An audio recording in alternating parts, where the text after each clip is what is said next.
প্রিয় শিক্ষার্থীরা, নিশ্চয়ই ভালো আছো তোমরা সবাই। আমাদের আজকের অনলাইন ক্লাসে তোমাদের আমি স্বাগতম জানাচ্ছি। তোমাদের সাথে আছি আমি মনিরুদ্দিন, প্রভাষক সমাজবিজ্ঞান, নোয়াখালী সরকারি কলেজ। আমরা আইসিটি তথ্য ও যোগাযোগ প্রযুক্তি পড়ছিলাম। তো তথ্য ও যোগাযোগ প্রযুক্তিতে আমাদের আজকের ষষ্ঠ লেকচার। আজকে ষষ্ঠ আমরা চতুর্থ অধ্যায় পড়ছিলাম। মূলত চতুর্থ অধ্যায়ে এই ওয়েব ডিজাইন পরিচিতিটা আমরা শেষ করেছি। আমরা এইচটিএমএল শুরু করেছিলাম। তো এইচটিএমএল এর আজকের লেকচার আমরা চলে যাই। তাহলে আমরা প্রথমে আজকের লেকচার আমরা দেখব গত ক্লাসের পরের যে টপিকস গুলো আছে সেগুলো। প্রথমত এইচটিএমএল পেজে টেক্সটের সাইজ নির্দিষ্ট করা এবং অ্যালাইন করা। এইচটিএমএল পেজে লেখার সাইজ নির্দিষ্ট করা যায় এবং অ্যালাইন আমরা করতে পারি কিভাবে। আমরা গত ক্লাসে কিভাবে একটা এইচটিএমএল ডকুমেন্ট লিখতে হয় সেটা আমরা শিখেছি।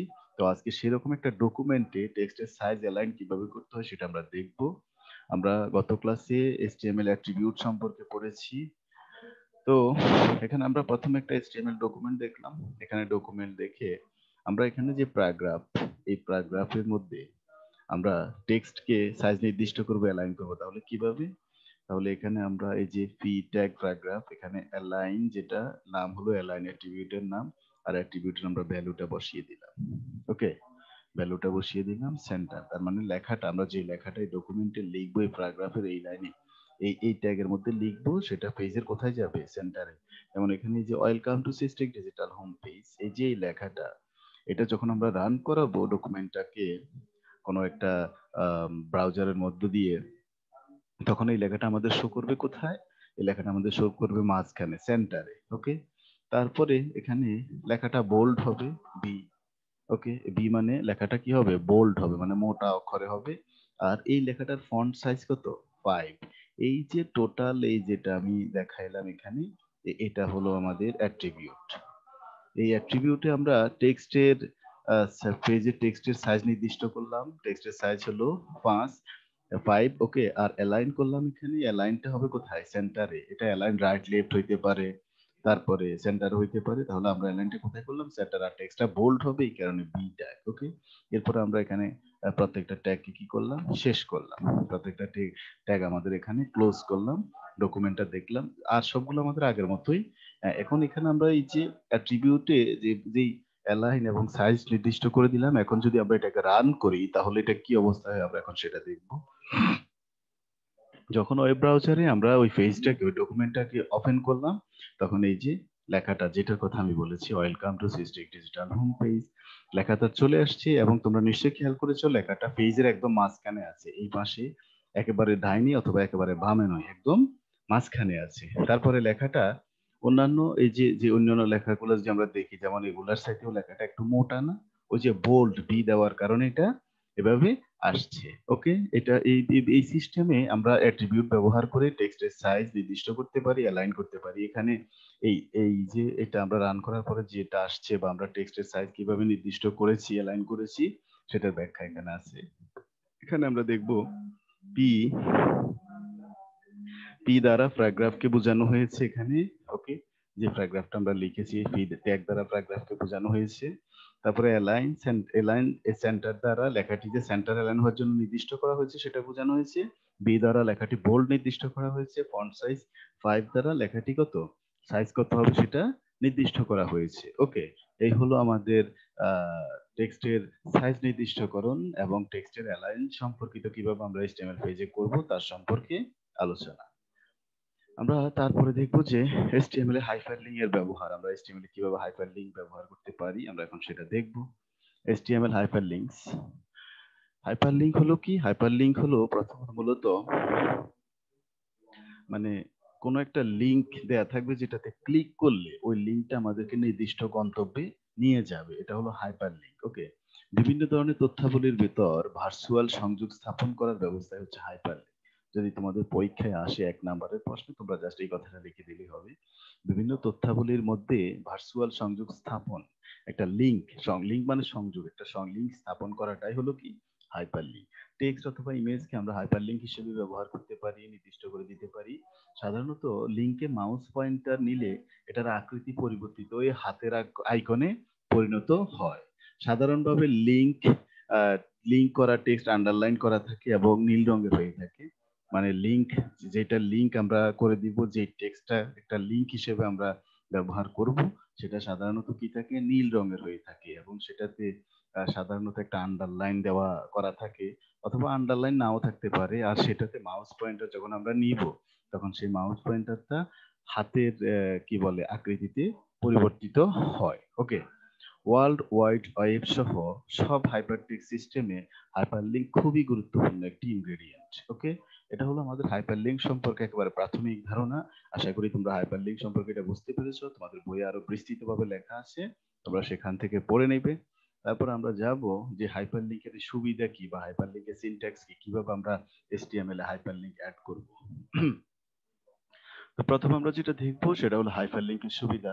হাইপারলিংক ক্লিক করে একই ডকুমেন্টের ভিন্ন পেজে অথবা এক ডকুমেন্ট থেকে অন্য ডকুমেন্টে, এক ডকুমেন্ট থেকেও একই অবস্থানে অথবা ভিন্ন কোনো অবস্থানের ভিন্ন কোনো ডকুমেন্টের পেজে যাওয়া যায়। তার মানে হাইপারলিংকের সবচেয়ে বড় সুবিধা হলো এটা।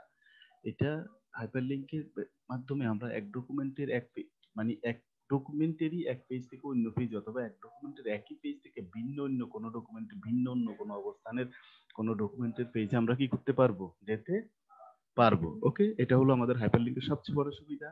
তারপরে হাইপারলিংকে দ্রুত তথ্য প্রদর্শন করে জানা যায়, ব্রাউজারকারীর অনেক সময় বেঁচে যায়। হাইপারলিংক থাকার কারণে, যদি হাইপারলিংক না থাকতো, হাইপারলিংক ব্যবহার না হতো, তাহলে আবার কোনো একটা তথ্য খোঁজার জন্য বা কোনো একটা লিংকের জন্য আবার ওই লিংকে যেতে হতো। এখানে সময়, অর্থ, পরিশ্রম সব বেঁচে যায়। যাই হোক, তাহলে এই হাইপারলিংকের সিনট্যাক্স, HTML এ হাইপারলিংকের সিনট্যাক্সটা কি আমরা সেটা দেখবো এখন, যেহেতু আমাদের আলোচনার বিষয় হলো HTML। HTML এ হাইপারলিংকের সিনট্যাক্স হলো এ এ হলো হাইপারলিংকের ট্যাগ। ওকে, এটা হলো হাইপারলিংকের ট্যাগ। আর এখানে HREF, তারপর যে অ্যাড্রেসটা আমরা ব্যবহার করব সেটার URL আমাদেরকে বসাইতে হবে। যে অ্যাড্রেসটা আমরা ইউজ করব সেটার URL বসাইতে হবে। তারপরে লিংকটার অ্যাড্রেস URL বসানোর পরে ওই লিংক টেক্সট, মানে কোন নামে লিংকটা আমরা শো করতে চাচ্ছি সেটা বসাইতে হবে। এরপরে ট্যাগ শেষ করতে হবে। ওকে, তাহলে এখানে এ হলো হাইপারলিংকের টেক্সট। আর HREF, এটা মানে হলো হাইপারলিংক রেফারেন্স। এটা হলো হাইপারলিংক রেফারেন্স এর সমান URL, ওই যে এর মধ্যে কি বলে ইনভার্টেড কমার মধ্যে বসাইতে হবে। এরপরে এটা হলো লিংকটা কি নামে আমরা শো করতে চাচ্ছি সেটা এখানে নামটা লিখতে হবে। আমরা এক্সাম্পলে পরে আসছি ব্যাখ্যায়, আমি এখন তোমাদেরকে সিনট্যাক্সটা বুঝালাম। তারপরে ক্লোজ ট্যাগ। তাহলে স্টার্ট ট্যাগটি লিংকের অ্যাট্রিবিউট বহন করে। ওকে, স্টার্ট ট্যাগ যেটা, সেটা কি করে, লিংকের অ্যাট্রিবিউটটা কি সেটা বহন করে। অ্যাট্রিবিউট সম্পর্কে আমরা অলরেডি পড়েছি। এলিমেন্ট কন্টেন্ট যেটা, লিংক টেক্সট যেটা, সেটা যে অংশটি প্রদর্শিত হবে সেটা নির্ধারণ করে। এটা আমি তোমাদেরকে এই কথাটা এতক্ষণ বললাম, যেটা আমরা প্রদর্শন করতে চাচ্ছি নাম হিসেবে, সেটা এখানে বসাবো। ওকে, আর এখানে অ্যাড্রেসটা বসাবো। এবার আমরা সরাসরি ইয়েতে চলে যাই, অ্যাট্রিবিউট, হাইপারলিংক অ্যাট্রিবিউটের সিনট্যাক্স অনুযায়ী দেখি আমরা একটা ব্যবহার করি, একটা অ্যাট্রিবিউট দেখি। ওকে, তাহলে এই যে HREF অ্যাট্রিবিউটটি হাইপারলিংকের ঠিকানা নির্ধারণ করে। আমি আবারও বলেছি, এটা হলো কি হাইপারলিংক রেফারেন্স, এটা হাইপারলিংকের ঠিকানা নির্ধারণ করে। যেমন নিচের এই যে এই ট্যাগটা, এই এলিমেন্টটি কি করে, একটি লিংক নির্ধারণ করেছে। এইটা দিয়ে আমরা একটা লিংক নির্ধারণ করি, খেয়াল করো। HREF ইকুয়াল ইনভার্ট কমা শুরু, এটা হলো URL-টা, যে কোনো একটা হলে, এখানে হইতে পারে http://www.google.com, facebook.com, যেটাই আমরা দিতে চাই, কিন্তু এখানে একটা ওয়েব অ্যাড্রেস দেওয়া হচ্ছে systecdigital.com। Okay, this is a link. তাহলে এখানে কি দেওয়া আছে, ওই লিংকের নাম কি দেওয়া আছে, this is a link, close tag. Okay, এটা হলো আমাদের ইয়ে অনুযায়ী, সিনট্যাক্স অনুযায়ী আমরা একটা হাইপারলিংক এখানে যোগ করলাম কোন একটা HTML ডকুমেন্টে। এখন এটাকে যখন আমরা ডকুমেন্ট হিসেবে ব্রাউজারে শো করব, তখন এই ব্রাউজারে এই লেখাটা দেখাবে নীল কালিতে, দিস ইজ এ লিংক। যাই হোক, HTML ফাইলে লিংক সমূহ এ ট্যাগ দ্বারা নির্ধারিত হয়ে থাকে। শুরু হয় এ দিয়ে, শেষ করতে হয় ক্লোজ এ দিয়ে। এই ট্যাগের মধ্যে টেক্সট বসাইতে হয়। ধরা যাক নিচের কোড লিখে একটি পেজ তৈরি করা হলো, HTML বডি, তারপরে বডি HTML শেষ, ডকুমেন্টটা শেষ। এই বডির মধ্যে আমরা হাইপারলিংকটা যোগ করলাম। ওকে, এ দিয়ে স্টার্ট, মানে এখানে যে লেখাটা লিখছি সেটাকে আমরা এখানে লিখে দিলাম। HRF ইকুয়াল ইনভার্টেড কমার এখানে আসবে আমাদের কি, ইনভার্টেড কমার এখানে আমাদের আসছে ইনভার্টেড কমার এখানে আমাদের এই যে ইউআরএলটা আসবে, তারপর এখানে লিংকের নামটা আসবে। তো এটা শেষ। এখন এটাকে যদি আমরা রান করি, এটা আমাদেরকে কি দেখায় আমরা সেটা দেখি একটু। ওকে, ওয়েব ব্রাউজারে পেজটিকে খুললে আমরা নিচের মতো ফলাফল দেখব। লক্ষ্য করলে আমরা দেখব যে এখানে লিংক যে লেখাটা এটা নীল রঙে প্রদর্শিত হচ্ছে এবং এটার নিচে একটা কি আন্ডারলাইন দেখা যাচ্ছে। ওকে, তার মানে এখানে একটা লিংক তৈরি হয়েছে। ওকে, তো এখানে এই যে দিস ইজ এ লিংক, এই লেখাটাতে ক্লিক করলে আমরা ওই যে ইউআরএল দেওয়া, যে ওয়েবসাইটটার ইউআরএল দেওয়া, সেই ওয়েবসাইটটাতে সরাসরি চলে যেতে পারবো। এখানে আমরা এক্সাম্পল দেখিয়েছি, যখন ওই ডকুমেন্টটাকে আমরা ব্রাউজারে রান করলাম তখন এখানে এই যে এই লেখাটা শো করলো, নীল কালি আন্ডারলাইন দেওয়া, এবং এটাতে যখন আমরা কার্সর নিব বাস্তবিক করতে গেলে তখন এটা হাতের আকৃতি ধারণ করবে। যখন আমরা এটাতে ক্লিক করব তখন যেই ওয়েব অ্যাড্রেসটা, এই যে এই ওয়েব অ্যাড্রেসটা www.systicdigital.com, তখন এখানে ক্লিক করলে এই ওয়েব অ্যাড্রেসটার মধ্যে আমরা চলে যাব। তাহলে সেই অনুযায়ী এখন আমরা এটাতে ক্লিক করলাম, এটাতে ক্লিক করার পর আমরা চলে আসলাম কোথায়, এখানে এই যে ওয়েব পেজটা, অ্যাড্রেসটা ওপেন হয়ে গেছে, এখানে তাদের একটা পেজ দেখা যাচ্ছে। ওকে, এই হলো আমাদের হাইপার লিঙ্ক সম্পর্কে কথা, কিভাবে হাইপার লিঙ্ক আমরা অ্যাড করব। ওকে, তারপর আমরা দেখি, আমরা আগে এখানে যেটা দেখেছি যে এটা আর এটা আমরা অলরেডি দেখেছি যে একটা লিংক ক্রিয়েট হলো, লিংকটা ক্লিক করলে আমরা ওই ইউআরএলটাতে যেতে পারবো। তাহলে ওয়েব পেজের মধ্যে কোথাও কোনো লিংক যদি আমরা বসাই তাহলে আমাদেরকে এই নিয়ম ফলো করতে হবে। লিংকের ঠিকানাটি এই ট্যাগের মধ্যে, তারপরে এই যে এই অ্যাট্রিবিউটটা লিখতে হবে, এই জারি অ্যাট্রিবিউটটা লিখতে হবে, এরপরে ইকুয়াল ইনভার্টেড কমার ভিতরে ইউআরএলটা লিখতে হবে। হ্যাঁ, তারপর যথা নিয়মে ট্যাগটি ক্লোজ করতে হবে। স্টার্ট ও ক্লোজিং ট্যাগের মধ্যে যে লেখাটি ক্লিক করলে লিংক প্রদর্শিত হবে সেই লেখাটি, সেই টেক্সটটি লিখতে হবে। এখন সেই টেক্সটটি যে কোনো কিছু হইতে পারে। এখানে আমরা দিস ইজ এ লিংক না লিখে এখানে আমরা শুধু লিংক লিখতে পারতাম, এখানে আমরা সিস্টেক লিখতে পারতাম, কারো কি নকল কোনো নাম লিখতে পারতাম, যে কোনো কিছু আমরা লিখতে পারতাম। আমরা যাই লিখতাম তাই এখানে কি করতো, শো করতো, আর ওইটাই লিংক, ওইটাই ক্লিক করলে আমরা নির্দিষ্ট ইউআরএল বা নির্দিষ্ট ওয়েব অ্যাড্রেসে চলে যেতে পারতাম। ওকে, এছাড়াও কোনো ইমেজকেও আমরা হাইপার লিংক হিসেবে চাইলে ব্যবহার করতে পারবো।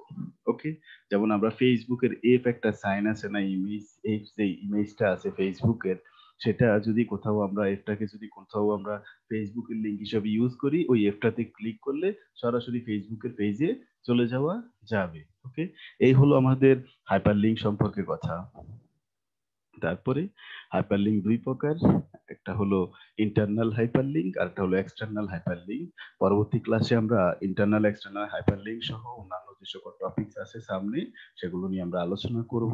তাহলে আজকের ক্লাসে আমরা যেটা দেখলাম সেটা হলো যে এইচটিএমএল পেজে, একটি এইচটিএমএল পেজে ডকুমেন্টে কিভাবে আমরা টেক্সটের সাইজ নির্দিষ্ট করতে পারি, তারপরে কিভাবে টেক্সটের সাইজ বড় ছোট বোল্ড করতে পারি, এটা দেখলাম। তারপর আমরা যেটা শিখলাম যে হাইপার লিঙ্ক, এটা মোস্ট ইম্পর্টেন্ট। হাইপার লিঙ্ক কি, হাইপার লিঙ্কের সুবিধা কি, হাইপার লিঙ্কের বৈশিষ্ট্য, তারপরে এই হাইপার লিঙ্ক গুলোতে এই হাইপার লিঙ্ক আমরা কিভাবে অ্যাড করতে পারি, আর এই হাইপার লিঙ্কে কিভাবে ওই যে হাইপার লিঙ্কের অ্যাট্রিবিউট কি, সিনট্যাক্স কি, আজকে আমরা এগুলো দেখলাম। আশা করি আজকের ক্লাসটাতে তোমরা উপকৃত হবে, আর বইয়ের সাথে মিলিয়ে তোমরা আরো ভালো করে পড়লে ব্যাপারগুলো তোমরা একেবারেই ক্লিয়ার হয়ে যাবে। এগুলো খুবই ইজি ব্যাপার। তাহলে আজকের মতো সবাইকে আবার ধন্যবাদ জানিয়ে আমরা আজকের ক্লাস এখানেই শেষ করছি। সবাই ভালো থাকবে। আল্লাহ।